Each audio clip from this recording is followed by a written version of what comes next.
ஓடி விளையாடு ஓய்ந்திருக்கலாகாது. அதுக்கு தான் சூப்பர் சரவணா ஸ்டோர்ஸ்ல சம்மருக்கு ஆடைகள் வாங்கும் போது outdoor games free. Super Saravana stores summer கோடையை கொண்டாடலாம்.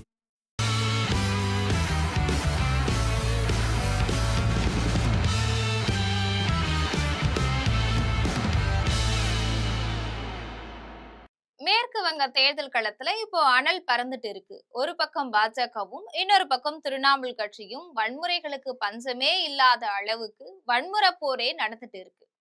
தொடர்ந்து 3 முறை அந்த மாநிலத்துடைய முதலமைச்சராக இருந்து வரக்கூடிய மம்தா பானர்ஜியை வீழ்த்த பாஜக கடந்த கால தேர்தல்கள்ல நிறைய யுக்திகளை கையாண்டு பார்த்தும் அவங்க நினைச்சபடி எதையுமே சாதிக்க முடியல. ஆனா இந்த முறை மம்தா பானர்ஜிய வீட்டுக்கு அனுப்பிடணும்னு பாதாளம் வரைக்கும் பாயக்கூடிய பணத்தை இறக்கி இருக்கிறாங்க. மம்தா பானர்ஜி கட்சிக்கு ஆதரவாக இருக்கக்கூடிய முஸ்லிம்களுடைய வாக்குகளை பொறிக்க 1000 கோடிகளை மேற்கு வங்கத்துல கைமாறிய விஷயம் அம்பலமாகி நாறிட்டு இருக்கு. இது தொடர்பா திரிணாமுல் காங்கிரஸ் கட்சியிலிருந்து நீக்கப்பட்ட ஹுமாயூன் கபீர் அப்படிங்கிறவரு பேசின வீடியோ வெளியாகி இருக்கு. இவருடைய நடவடிக்கை மேல சந்தேகம் இருந்ததால தன்னுடைய கட்சியிலிருந்து மம்தா விலக்கு வச்சார். கட்சியிலிருந்து துரத்தி அடிக்கப்பட்ட ஹுமாயூன் ஆம் ஜனதா உன்னயன் அப்படிங்கிற கட்சி தொடங்கி நடத்திட்டு வராரு. மேற்கு வங்கத்துல இருக்கக்கூடிய முர்ஷிதாபாத்ல பாபர் மசூதி போல ஒன்ன கட்ட போறதா ஏராளமான முஸ்லிம்களை தன்னுடைய கட்சிக்குள்ள கொண்டு வந்தாரு. ஹுமாயூனை நம்பி ஆயிரக்கணக்கான முஸ்லிம்களும் அவருடைய கட்சியில சேர்ந்திருக்கிறாங்க. சரி, மேற்கு வங்கத்துல லீக் ஆகி இருக்கிற அந்த வீடியோல ஹுமாயூன் கபீர் அப்படி என்ன பேசினாரு அப்படிங்கறத பத்தி பார்க்கலாம். இதுல அவர் என்ன சொல்றாருன்னா, திரிணாமுல் காங்கிரஸ மறுபடியும் ஆட்சிக்கு வராம தடுக்க ஸ்வேந்து அதிகாரி உட்பட பாஜக மூத்த தலைவர்களோட நான் நெருங்கிய தொடர்புல இருக்கின்றதாகவும், திரிணாமுல் காங்கிரஸ தோற்கடிக்க அவங்களுக்கு வாக்களிக்க கூடிய சிறுபான்மையினர் வாக்குகளை பிரிக்க 1000 கோடி பாஜகவினர் ஒப்புக்கொண்டு முதல் கட்டமாக 200 கோடி ரூபாயை பெற்றிருக்கிறதாகவும் ஹுமாயூன் கபீர் சொல்றாரு.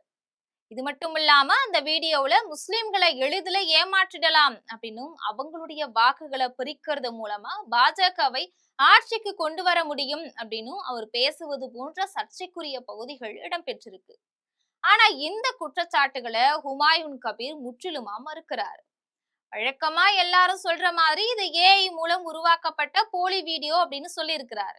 அதே மாதிரி 2019ஆம் ஆண்டுக்கு பிறகு எந்த பாஜக தலைவரையும் தான் சந்திக்கவே இல்லை அப்படின்னும், தன் மீது அரசியல் ரீதியாக பழிவாங்க மம்தா பானர்ஜி மேற்கொண்ட சதி இது அப்படின்னும் ஹுமாயூன் கபீர் சாடி இருக்கிறார். மேற்கு வங்கத்துல வைரலாகி வரக்கூடிய இந்த வீடியோவை பார்த்து அந்த மாநிலமே அதிர்ந்து போயிருக்கு. முஸ்லிம் ஓட்டுகளை பிரிச்சு பாஜகவுக்கு கைமாற்றி கொடுக்க ஹுமாயூன் நடத்தின சதி நாடகத்தை தெரிந்து கொண்ட மக்கள் அதிர்ந்து போயிருக்கிறாங்க.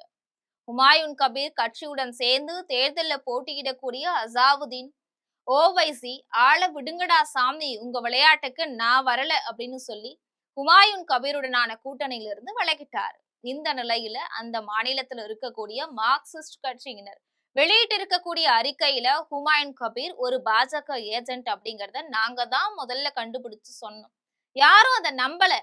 எப்போதெல்லாம் பாஜகவுக்கு தேர்தல்ல தோல்வி பயம் வருதோ அப்பெல்லாம் இது போன்று பி டீம்களை உருவாக்கி வாக்குகளை பிரிக்கிறது பாஜகவுடைய வேலை அப்படின்னு சொல்றாங்க.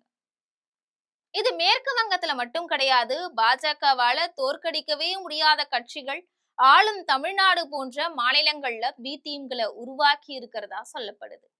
தமிழ்நாட்டுல யாரெல்லாம் பாஜகவுடைய பி டீம் அப்படின்னு இங்க அரசியல் நிகழ்வுகளை கூர்ந்து பார்த்தவங்களுக்கு நல்லாவே தெரியும். மேற்கு வங்கத்துல பாஜகவுடைய பி டீம்கள் தொடர்ந்து தோல்விகளை சந்திச்சு வர்ற மாதிரிதான் தமிழ்நாட்டிலையும் அவங்க மண்ணை கவ்வி கொண்டிருக்கிறாங்க அப்படின்னு சொல்றாங்க அரசியல் பார்வையாளர்கள். இது போன்ற அரசியல் பின்னணி செய்திகளை உடனுக்குடன் தெரிந்து கொள்ள ஜம் தொலைக்காட்சியுடன் எப்பொழுதும் தொடர்பில் இருங்கள். நன்றி.